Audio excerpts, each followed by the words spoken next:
Stephen F. Austin received approval to colonize Texas from the Mexican government. He became the first empresario contracted to bring in settlers.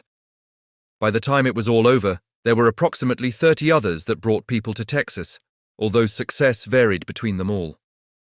All Austin needed now was people, and he set out to get them. He utilized the social media of his time newspapers. He had a friend in New Orleans begin printing articles and letters to the editor in American newspapers.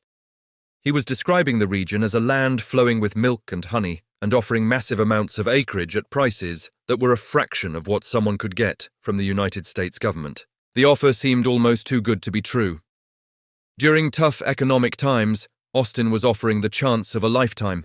He arranged to give hundreds, even thousands of acres to settlers. For example, a ranching household could expect to receive a league of land which equaled 4,428 acres or 7 square miles. Settlers with families, children, and slaves could expect to get more. The deal, of course, had requirements for the settler. They had to be of good character, improve the land by establishing permanent structures and cultivating it within 2 years, and be Catholic. The land also did not come free. Part of the contract included paying Austin a fee to handle the paperwork. He would receive 12.2 cents for every acre that a settler claimed. This meant then that a typical settler would pay around $550. This was a bargain at twice the price. The United States was selling its public lands at $1.25 an acre. That meant that a person who purchased a league of land from the United States would owe $5,500 or 10 times Austin was offering.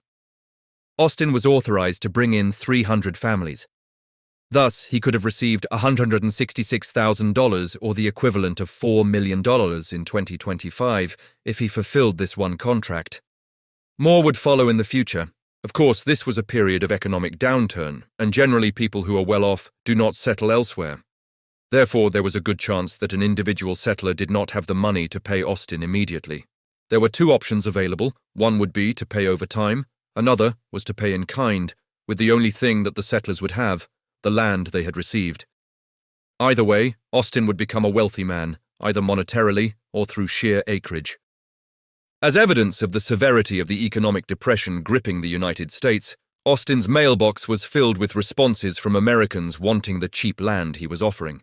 Getting Austin's approval was challenging enough since he only had 300 spots available. However, reaching Texas presented another set of difficulties.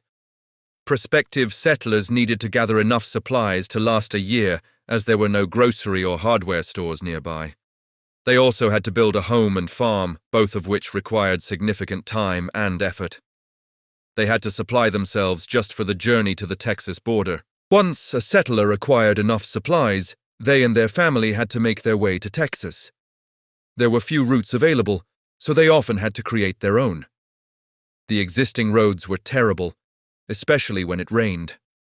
No matter how one entered Texas, it ultimately involved some sort of wagon train. Some settlers traveled overland, while others acquired their supplies in New Orleans, boarded a ship, and sailed for the Brazos and Colorado rivers, where their land awaited. When they arrived, they went to Austin's house, the capital of the colony, San Felipe de Austin, and selected their lands. Within a year, about half of the families had settled. There were 100 families along the Brazos River and another 50 next to the Colorado.